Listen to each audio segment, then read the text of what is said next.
मुख्यमंत्री उमर अब्दुल्ला और national conference तुष्टीकरण की राजनीति कर रही है। आज भारतीय जनता युवा मोर्चा द्वारा रियासी में एक रोष रैली निकाली गई और एनसी सरकार का पुतला जो है वो जलाया गया। इस मौके पर यूटी भारतीय जनता युवा मोर्चा के प्रधान अरुण प्रभात जी मुख्य तौर पर पहुंचे थे और इनका कहना है कि नेशनल कॉन्फ्रेंस जो है, जिस तरह से उन्होंने जो नायब तहसीलदार के पदों के लिए उर्दू को कंपल्सरी किया है, वो तुष्टीकरण की राजनीति को उजागर करता है। सर, स्वागत है आपका। और क्या कहेंगे, प्रदर्शन आप अलग अलग जिलों में जाकर कर रहे हैं, सरकार झुकेगी और इस फैसले को वापस लेगी? आज नौजवान बहुत रोष में है और नौजवानों की आवाज के अंदर जनता की आवाज में ऊपर वाले की आवाज होती है। और ये नीति जो इन्होंने 9 जून 2025 को रिक्रूटमेंट के माध्यम से, नोटिफिकेशन के माध्यम से निकाली है, उसके विरोध में आज पूरे जम्मू के क्षेत्र के अंदर नौजवान सड़कों पर है, रोष पे है। जो नौजवान कई सालों से तैयारी कर रहा था, उसकी आशाओं अपेक्षाओं पर पानी फेरने का काम इस उमर सरकार ने किया है, जिसके विरुद्ध आज नौजवान खड़ा हुआ है। और ये सरकार अगर समझी नहीं तो नौजवान समझाना जानता है और ये प्रदर्शन आने वाले समय पर आंदोलन का स्वरूप लेंगे।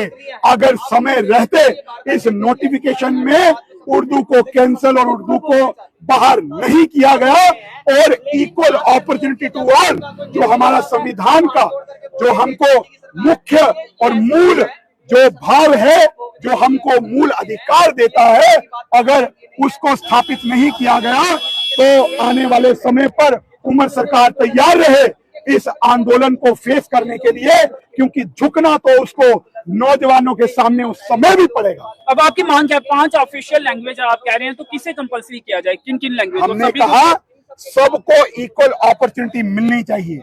उर्दू से हमारा कोई प्यार नहीं है, उर्दू भी वैसी ही भाषा है जैसी 4 अन्य स्टेट ऑफिशियल लैंग्वेजेस हैं, परंतु उर्दू को ही कंपल्सरी करना ये सरकार की ज़हनियत को दिखाता है कि 70 से 80% नौजवान तबके को इस रिक्रूटमेंट से बाहर रखा जाए, जो हम स्वीकार करने को तैयार नहीं। अभी तो रोष रैली निकाल रहे हैं, पुतले जला रहे हैं, आगे क्या रणनीति रहेगी अगर सरकार वापस नहीं लेती है इस फैसले को? अगर सरकार वापस नहीं लेती है, आगे देखो होता है क्या। जी चलिए, शुक्रिया, धन्यवाद हमसे बातचीत करने के लिए। तो सरकार अगर इस फैसले को वापस नहीं लेती है तो आगे देखिए होता है क्या, ये कहना था अरुण प्रभात जी का, जो कि भारतीय जनता युवा मोर्चा के यूटी प्रेसिडेंट है और आज रियासी पहुंचे हैं।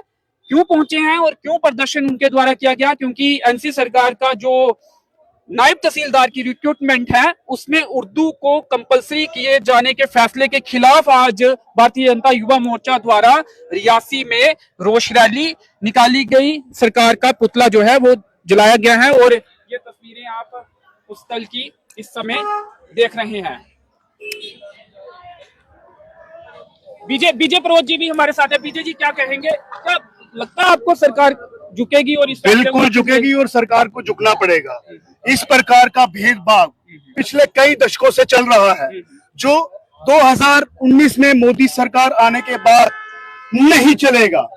आप देखें, एक तरफ जम्मू के युवा हैं, मैं आपको बताता हूं 2019 में भी उमर सरकार ने ही 700 कुछ पोस्टें जो है नायब तहसीलदार की निकाली थी, जिसमें 124 बच्चे सिर्फ जम्मू के जो थे वो उर्दू के कारण रह गए थे। आपने देखा 9 तारीख से लगातार प्रदेश भर में ये विरोध प्रदर्शन हो रहे हैं और आने वाले समय में और उग्र प्रदर्शन, अगर ये फैसला रोल बैक नहीं होता है तो भारतीय जनता युवा मोर्चा और जम्मू खीते के प्रत्येक युवा निकलेंगे। जी चलिए, शुक्रिया, धन्यवाद हमसे बातचीत करने के लिए। तो चलिए, विजय प्रमोद जी से बातचीत हो रही थी, जो कि भारतीय जनता युवा मोर्चा के डिस्ट्रिक्ट प्रेसिडेंट है। फिलहाल इस कवरेज में इतना ही, मुझे दीजिए अनुमति, धन्यवाद।